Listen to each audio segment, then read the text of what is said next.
Всем привет, с вами Артем. Мы продолжаем наш сериал E5-2620V3, и сегодня оппонентом 20-го выступает процессор E5-2667. 2620V3 будет у нас работать в режиме Full Turbo, также на третьей части экрана будет и стоковый его вариант.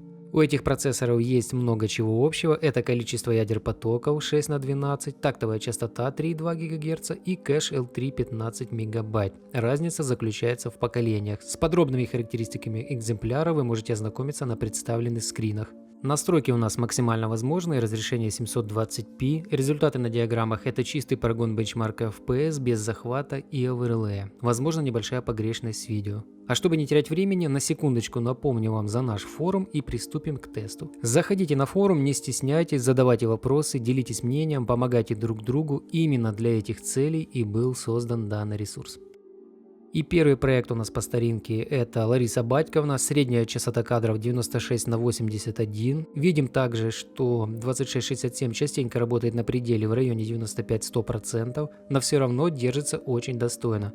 Также видно, что 2667 греется немного меньше, несмотря на большее потребление. Для данного процессора была использована система охлаждения Noctua NH-U12P SE2 в варианте с 2620V3 Snowman MT4. Снеговику тягаться тут, конечно, не вариант.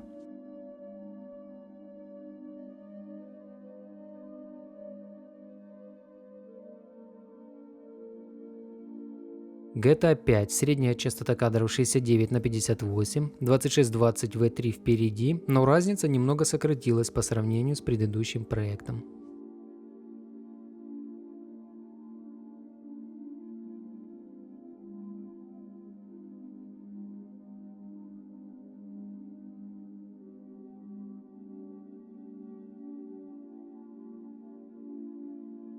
Hitman 2, средняя частота кадров 81 на 71, тут у нас намечается тенденция 10 кадров, может кто помнит, с 2620V2 была тенденция 30 кадров, так что 2667 ее сократил.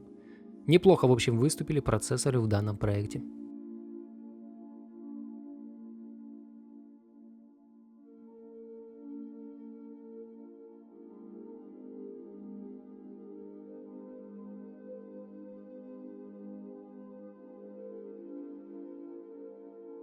В PUBG у нас средняя частота кадров 137 на 148, E5-2667 в тестируемом отрезке набрал немного больше кадров. К этим процессорам можно смело ставить видеокарту уровня 1080, в этом проекте они ее вывезут на ура.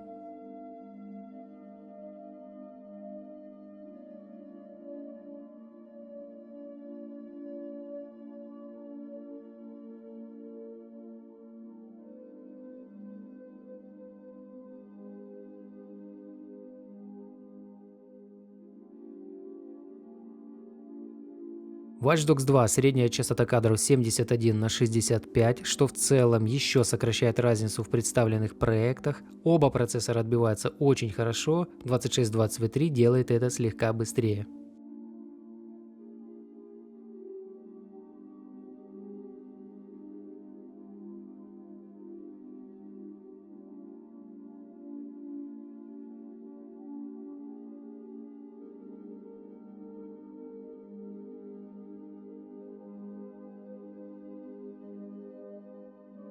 Танки Benchmark Core RT версия 0.2, средняя частота кадров 272 на 260. На таком уровне это можно считать очень похожим результатом. Вот только чтобы таким результатом пользоваться, нужна куда интереснее видеокарта, чем та же GTX 1080.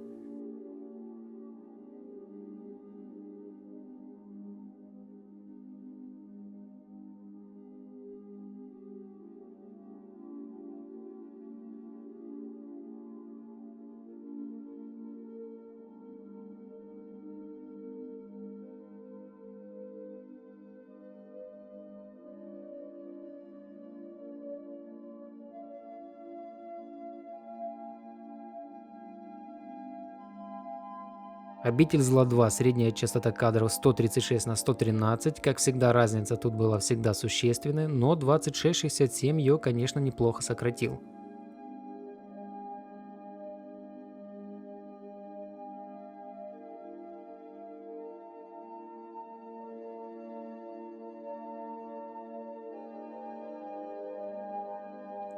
И последний на сегодня у нас проект — это Stalker Зов Припяти. Результат, как всегда, посмотрим немного позже. Вот такие получились результаты. E5-2620V3 выглядит на фоне 2667 не так уж и преимущественно в конкретно представленных играх. И это без костылинга и колхозинга. Все из коробки. Но покупать сейчас E5-2667 нет вообще никакого смысла, если можно за эти средства взять E5-1650, который даже в стоке даст прикурить E5-2667. Это если отталкиваться от 2011V1. А сам E5-1650 у нас на тесте будет и попадет также в наш сериал. Что касается 2620V3, то на мой взгляд это пока самый оптимальный вариант из 2011V3, исключительно с Full Turbo, и думаю, вряд ли там что-то изменится. Ходят такие слухи, что все-таки 2620V3 заводится с DDR3. Если это действительно правда, то это бинго для платформы 2011V3, так как есть недорогие материнские платы с поддержкой данной памяти. На форуме мы данную тему обсуждали, и продавец Али клялся, что 2620V3 работает с DDR3. Как мы видели на скринах, это был еще и комплект. На этом у меня все. Как всегда, напомню за наш форум. Заходите, не стесняйтесь, регистрируйтесь. Огромное вам спасибо за просмотр. Жду вашего мнения о данных процессорах в комментариях. Поддержите, пожалуйста, пальцем вверх. Ну и, конечно, подписывайтесь, если этого еще по каким-то причинам не сделали. С вами был Артем. Не болеем. Всем добра.